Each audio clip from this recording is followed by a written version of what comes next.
සුබ දවසක් The Eurofam Diaries එක්ක එකතු වෙලා ඉන්න ඔයාලා හැමෝටම ආදරණීය දවසක් වෙන්න කියලා ප්‍රාර්ථනා කරනවා.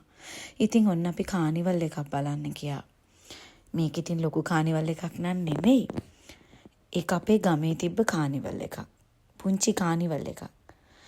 ඉතින් යමුකෝ අපි බලන්න.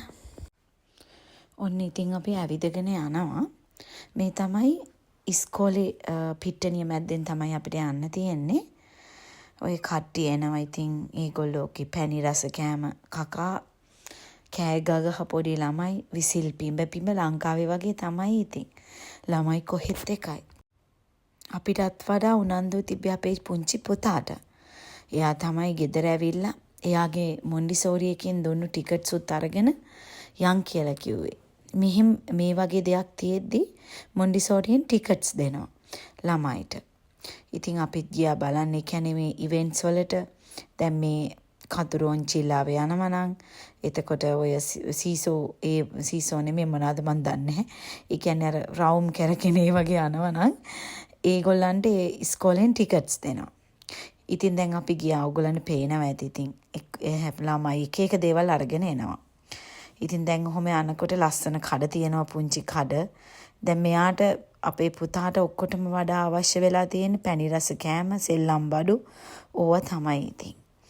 බලමුකෝ අපි ගිහිල්ලා පුංචි කඩ තියෙනවා. ඉතින් පැණි රස කෑම මේ සියලු දේවල් තියෙනවා ඉතින්. ඔන්න ඉතින් පාට ලයිට් දාලා මේ ඔයගලන්ට දවල් වගේ පෙනුනට දැන් වෙලාවරයි 9:00ටත් ඇති. 9:00ත් පහුවෙලා. ඉතින් මෙහෙ රෑ වෙද්දි කොහොමද 10 වගේ වෙනවා. මේ දවස්වල 9:00 ඒ වගේ වෙනවා.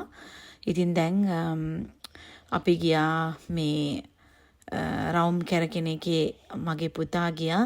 ඒ වගේම අර කැරකෙන මොකක්ද ඒකට කියන්නේ රෝලර් කොස්ටර් එකක් නෙමෙයි. ඒක ඒ වගේ ලොකු එකක මෙන්න මේකේ ගියා. ඇත්තමයි මට තාමත් කලන්තේ වගේ. ඒකේ ගිහිල්ලා ආවට පස්සේ ඕගොල්ලන්ට පේනවා ඇති මේකේ ආයි නම් මං යන්නේ නැහැ කියලා හිතාගත්තා. ඒකේ අන්තිමට බය හිතෙනවා ඇත්තටම. මේ ඉතින් දැන් මේ තාරාව අල්ලන්න තමයි මගේ පුතා ඇවිල්ලා තියෙන්නේ. මේකේ තාරාව එක ගණන් වලට තියෙනවා. ඒ තාරාව 7ක් අල්ලන්න ස්විස් ප්‍රැන්ක් 5ක් ගන්නවා. ඉතින් මමත් එයාට ඒක මේව කරන්න කියලා කිව්වා. මොකද එයා ආව වෙලාවෙ ඉඳන් සෙල්ලම් කරනවට වඩා කරන්න කැමති උනේ ඒක. ඉතින් මේ දැන් ඔන්න එයා තාරාව අල්ලන්නයි සූදානම තියෙන්නේ. ඊට කලින් එයා මේකේ ගියා. මේකේ මේ ඒව උඩ පල්ලෙහා යනවා කැරකෙනවා ඉතින්. එයා තමයි අර ලානිල් පාට ටී-ෂර්ට් එකක් ඇඳගෙන යන්නේ. එයාට හරි සතුටුයි ඉතින් මේ වගේ දේවල්. මොකද සමයකට විතරයිනේ තියෙන්නේ. දැන් මේ දවස්වල නම් අපි මෙහි කියන්නේ මේ මොකද්ද ෆ්‍රූලින් කියලා. ඒ කියන්නේ මෙහි වසන්ත කාලය. ඉතින් මේ තමයි මෙයා මේ මොනවාද මේ තාරාව අල්ලනවා. දැන් ඔන්න තාරාව අල්ලනවා. අර ඒ කොක්ක දාලා ඒ තාරාවොන්ව මේ අල්ලන්න ඕනේ.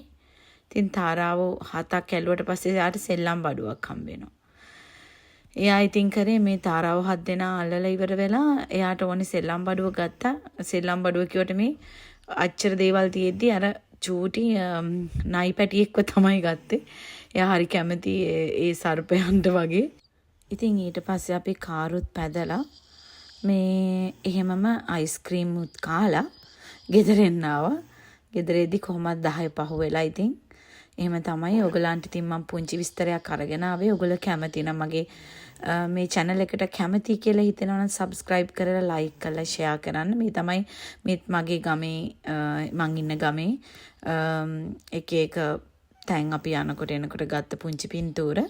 මේ තියෙන රෝස පාට මල් පිපිලා ඒවා හැමතැනම එතකොට කහ පාට රෝස පාට එක පාට මල් පිපිලා. මේ තමයි මගේ පුංචි දුව. ඉතින් ඔහොම තමයි මේ මගේ යාළුවෙක්ගේ අම්මා කෙනෙක් ඒගොල්ලන් මෙහෙට ආව වෙලාවේ යාගේ අම්මලා තාත්තලා. ඉතින් ඕගොල්ලන්ට ගොඩක් ස්තුතියි මගේ channel එක බලනවට. අපි ආයෙත් දවසක ලස්සන වීඩියෝ එකකින් හම්බෙමු. ඕගොල්ලන්ට තෙරුවන් සරණයි කියලා ප්‍රාර්ථනා කරනවා. ඕගොල්ලන්ගේ දවස සාර්ථක වෙන්න කියලා මම ප්‍රාර්ථනා කරනවා. එහෙනම් ආයෙත් අපි හම්බෙමු ලස්සන වීඩියෝ එකකින්. ඉතින් The Eurofam Diaries එක රැඳිලා ඉන්න ලස්සන වීඩියෝස් බලන්න පුළුවන් ඉස්සරහට. ඕකේ ගිහින් එන්නම් බුදු සරණයි.